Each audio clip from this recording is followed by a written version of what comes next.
قرآن مجید کے 16ویں پارے میں آج آیت نمبر 83 سے 110 تک کا جو تذکرہ ہے وہ حضرت ذوالقرنین رضی اللہ تعالیٰ عنہ۔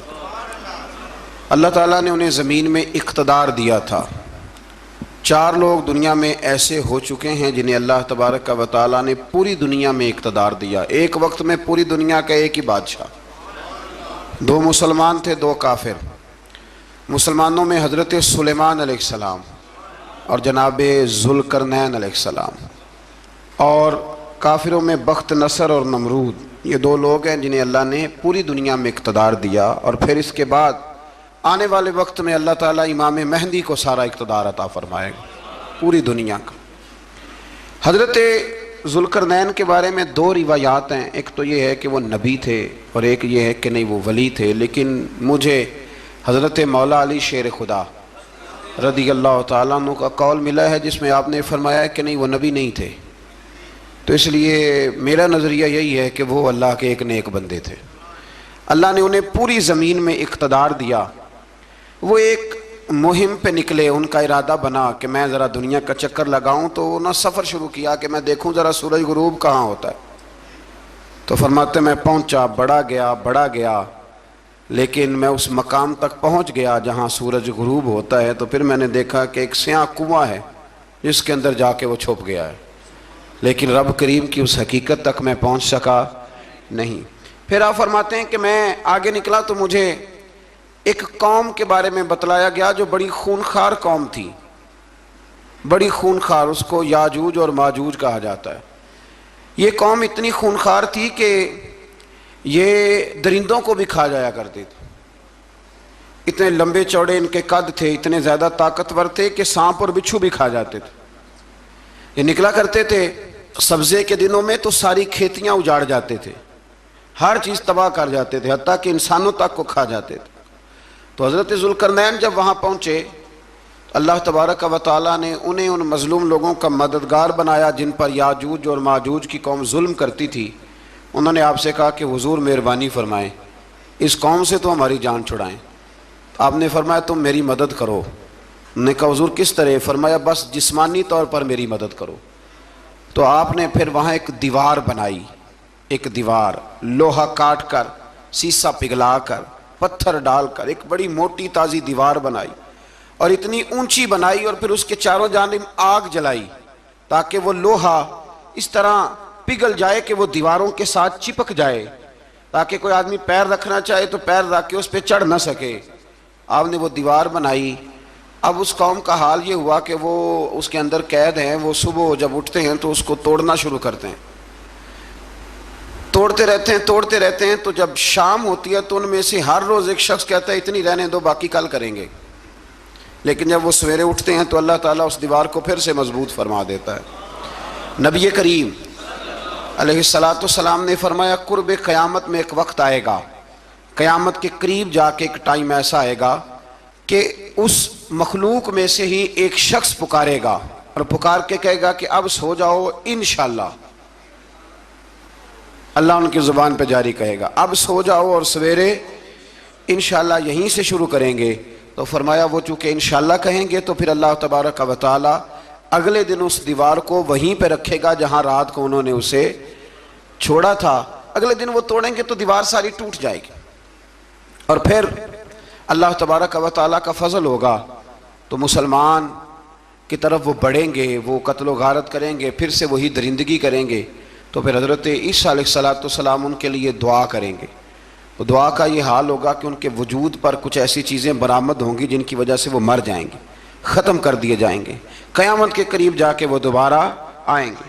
اس کے بعد پھر اللہ تبارک و تعالیٰ نے سورہ کہف کی آخری آیات میں 7 سمندر اور ان جیسے اور بھی آ جائیں، فرمایا 7 سمندر ہوں اور ان جیسے اور بھی آ جائیں، اور مل کر وہ روشنائی بن جائیں، تو میرے رب کے کلمات ختم ہونے سے پہلے سمندر ختم ہو جائیں گے۔ اور آخری آیت میں اللہ تعالیٰ نے فرمایا کہ رسول صلی اللہ تعالی علیہ وسلم آپ کہہ دیجئے کہ میں تمہاری طرح ہی ایک بشر ہوں، انا بشر مثلکم، میں بھی تمہاری طرح ایک۔ اب مثلکم کا بہت سارے لوگوں نے ترجمہ اپنی طرح کا کر لیا ہے، حالانکہ حضور صلی اللہ تعالی علیہ وسلم نے فرمایا کہ بشر ہونے میں میں تمہاری طرح ہوں، رسول ہونے میں تمہاری طرح نہیں۔ اللہ کا حبیب ہونے میں تمہاری طرح، اور وہ یہ جو میں کہہ رہا ہوں نا نہیں، تو یہ صحیح بخاری کے لفظ ہیں۔ حضور نے فرمایا ایکم مثلی، کون ہے تم میں جو میری طرح ہو، یہ صحیح بخاری کے لفظ ہیں۔ اللہ تبارک و تعالیٰ سمجھنے کی توفیق عطا فرمائے۔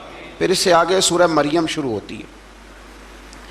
اس صورت میں اللہ تبارک و تعالیٰ نے حضرت زکریا علیہ السلام کا ذکر فرمایا ہے کہ وہ لا ولد تھے اور بڑھاپے کی عمر کو پہنچ چکے تھے۔ انہوں نے اللہ تعالیٰ سے اولاد کی دعا کی جو ان کا اور آل یعقوب کا وارث ہو، تو اللہ تعالیٰ نے انہیں بیٹے کی بشارت عطا فرمائی جس کا نام انہوں نے یحییٰ رکھا، بلکہ یہ نام انہوں نے پہلے سے رکھ لیا تھا، یہ یحییٰ نام انہوں نے پہلے سے رکھ لیا تھا۔ مجھے اب لوگ کس سینس میں مسئلہ پوچھتے ہیں یہ نہیں مجھے پتا، لیکن مجھ سے ایک دوست نے کچھ دن پہلے پوچھا کہ پیدائش سے پہلے بچے کا نام رکھنا جائز ہے، تو میں نے انہیں کہا کہ ہاں، آپ سورہ مریم پڑھیں گے تو آپ کو اندازہ ہوگا کہ حضرت زکریا نے بیٹے کا نام پہلے ہی رکھ دیا تھا، کیونکہ انہیں یقین کامل تھا کہ رب کریم مجھے بیٹا ہی عطا فرمائے گا۔ تو حضرت یحییٰ علیہ السلام کو اللہ تعالیٰ نے بچپن میں ہی نبوت عطا کی اور کتاب دی۔ ان کے اوصاف یہ بیان کیے کہ وہ پاکیزہ اور متقی تھے، ماں باپ کے ساتھ نیکی کرنے والے تھے اور سرکش نہیں تھے۔ ان پر سلام ہو جب وہ پیدا ہوئے، اور ان پر سلام ہو جب ان کی وفات ہوئی، اور قیامت کے دن جب انہیں اٹھایا جائے گا۔ اس سے معلوم ہوا کہ نبی کریم علیہ السلام پر یا کسی بھی نبی پر سلام بھیجنا، اور اس دن پر سلام بھیجنا جس دن اللہ تعالیٰ نے انہیں پیدا فرمایا ہے، یہ قرآن مجید سے ثابت ہے۔ یعنی آپ یہ کہہ سکتے ہیں کہ جس سہانی گھڑی چمکا طیبہ کا چاند، اس دل افروز ساعت پہ، دل افروز ساعت پہ، تو یہ عین قرآن مجید ہے کہ جس دن وہ پیدا ہوئے اس دن ان پر سلام۔ اللہ تعالیٰ سمجھنے کی توفیق عطا فرمائے۔ پھر اس سے آگے چل کر حضرت مریم سلام اللہ علیہا کا ذکر ہے کہ ان کے پاس فرشتہ آیا۔ ہم تیسرے پارے میں بھی ان کا ذکر پڑھ آئے، پھر ایک اور جگہ پہ بھی اشارتاً کنایتاً ان کا تذکر آیا کہ ان کے پاس فرشتہ انسانی شکل میں آیا، اور فرشتے نے آ کے کہا کہ میں آپ کو بیٹے کی بشارت دینے آیا ہوں۔ کہنے لگی میرے پاس کیسے بیٹا آئے گا، مجھے تو کسی مرد نے چھوا ہی نہیں۔ تو فرمایا رب ایسے ہی کرتا ہے جب وہ کسی کام کا ارادہ فرما لیتا ہے۔ تو حضرت مریم کے ہاں اللہ تبارک و تعالیٰ نے حضرت عیسیٰ علیہ السلام کی ولادت فرمائی۔ حضرت عیسیٰ بغیر باپ کے پیدا ہوئے، اور حضرت آدم علیہ السلام غیر ماں باپ کے پیدا ہوئے، تو یہ اللہ کی قدرت کی نشانی ہے۔ اب حضرت عیسیٰ علیہ السلام کی جب ولادت ہوئی تو یہ آپ کا معجزہ اور حضرت مریم کی کرامت سامنے آئی کہ آپ ایک خشک کھجور کے نیچے بیٹھی تو اللہ تعالیٰ نے اسے سرسبز و شاداب کر دیا، اور آپ اس کو ہلاتی تھی تو وہ کھجوریں گرتی تھی۔ بڑی پریشان تھی آپ کے، قوم کے سامنے کیا منہ لے کے جاؤں گی، لوگ کیا کہیں گے۔ لوگوں کے لیے الزام لگانا، پروپیگنڈا کرنا بڑا ہی آسان کام ہے۔ دو ہی تو کام دنیا میں آسان ہے، ایک بدگمانی کرنا اور ایک غیبت کرنا، اور اتنا مزیدار کام ہے کہ آپ ساری دیہڑی کرائیں، کوئی بندہ تھکنے کو تیار، معاذ اللہ ثم معاذ اللہ، سارا دن۔ اور اگر آپ کہیں کہ اللہ کا ذکر کرو، تسبیح لے لو، صرف 500 دفعہ درود شریف پڑھ لو، تو پھر کیا بنے گا، کام یاد آ جائے گا، بہت سارے لوگوں نکل لیں گے۔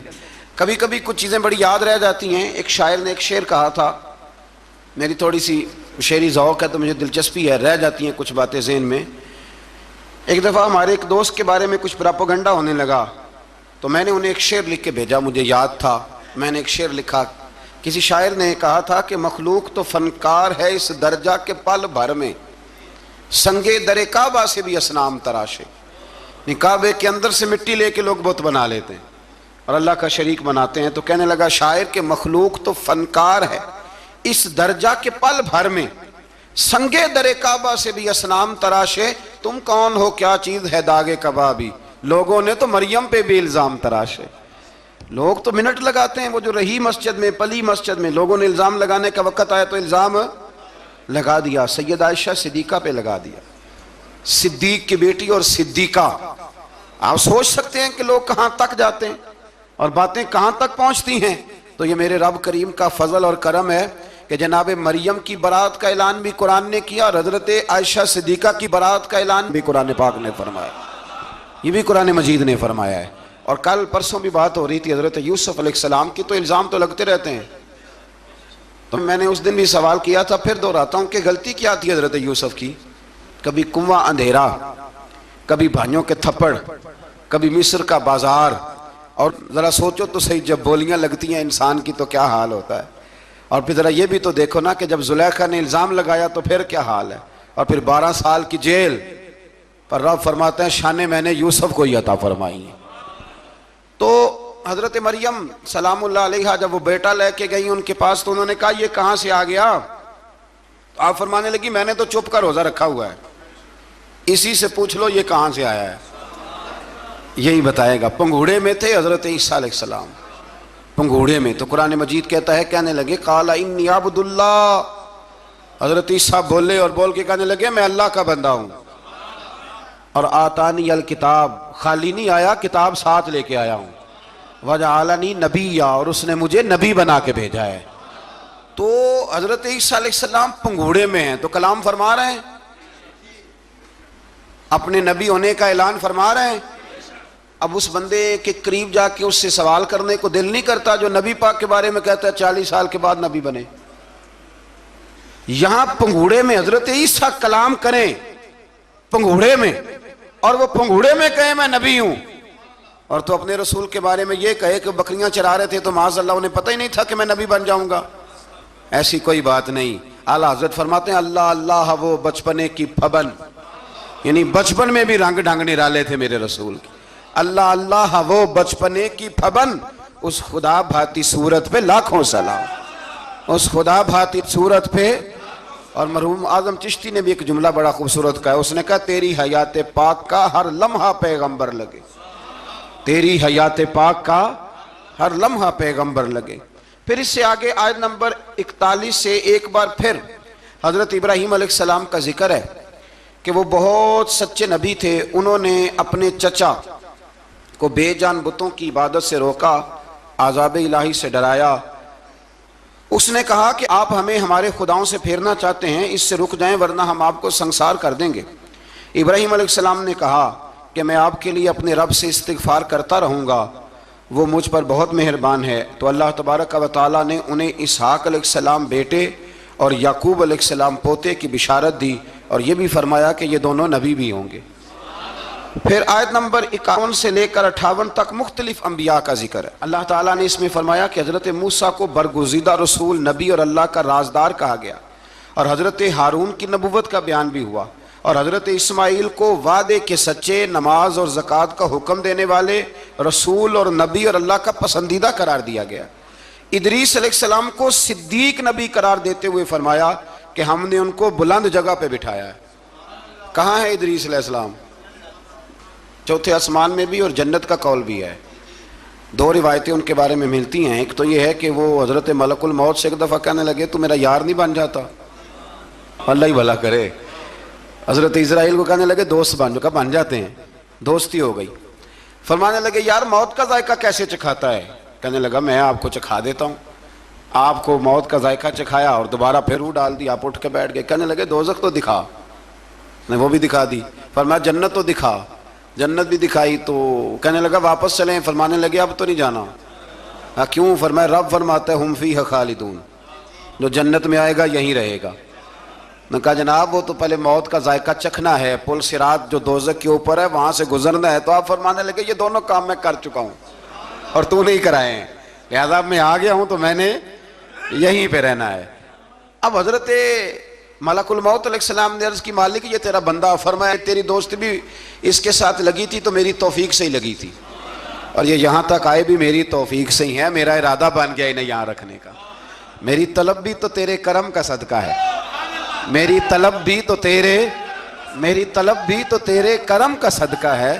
یہ پاؤں اٹھتے نہیں بلکہ یہ اٹھائے جاتے ہیں، تو یہ بھی تو اس کا کرم ہوتا ہے نا کہ وہ کس طرح کر کے کسی کو نوازتا ہے۔ آیت نمبر 59 میں اللہ تعالیٰ کے فرما بردار اور سرکش بندوں کے احوال اور جو ان کے آخرت میں احوال ہوں گے ان کا ذکر کیا گیا ہے۔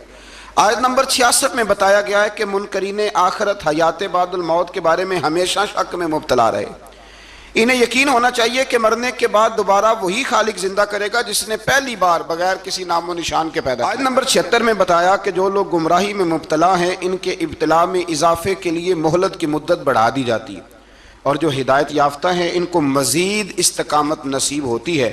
اللہ کے ہاں ثواب اور انجام خیر کے اعتبار سے باقی رہنے والی نیکیاں سب سے زیادہ بہتر، ایسی نیکیاں کریں جو باقی رہیں ہمیشہ۔ کیا کہتے ہیں؟ صدقہ جاریہ۔ آیت نمبر 81 میں فرمایا کہ مشرکین اس امید پر اللہ کے سوا معبودان باطل کی عبادت کرتے ہیں کہ مشکل میں ان کی مدد کریں گے، فرمایا ہرگز نہیں، وہ ان کے دشمن بن کے عبادت کا انکار کریں گے۔ آیت نمبر 88 میں بتایا کہ کفار نے اللہ کی طرف اولاد کی نسبت کر کے نہایت سخت بات کی۔ یہ تو اتنا سنگین جرم ہے کہ اس سے آسمان پھٹ پڑے، زمین شک ہو جائے اور پہاڑ ریزہ ریزہ ہو جائیں۔ مزید فرمایا کہ آسمان اور زمین میں جو کوئی بھی ہے سب اللہ کے حضور بندے بن کے حاضر ہوں گے۔ آیت نمبر 97 میں فرمایا جو لوگ ایمان لائے اور نیک کام کیے عنقریب رحمان لوگوں کے دلوں میں ان کی محبت پیدا فرما دے۔ یہ جو شرک والا معاملہ ہے نا، یہ بڑا سادہ سا ہے۔ کچھ لوگ آج نئے فلسفی اٹھے ہیں تو وہ کچھ عجیب و غریب سی باتیں دہریوں جیسی کرنے لگے ہیں، اور بعض مضامین ہم دیکھتے ہیں تازے جو چھپتے ہیں ان کے اندر بھی وہ اشارتاً کنایاتاً مذہب کی بنیاد پر تقسیم نہیں ہونی چاہیے، انسان بحیثیت انسان قابل تکریم ہے۔ تو ایک بات سمجھ لیں کہ جو مکان کی رجسٹری آپ کے نام ہے، اگر کوئی اور دعویٰ کرے اس کا تو آپ کو برداشت ہے؟ یہ ہو نہیں نہ سکتا میاں۔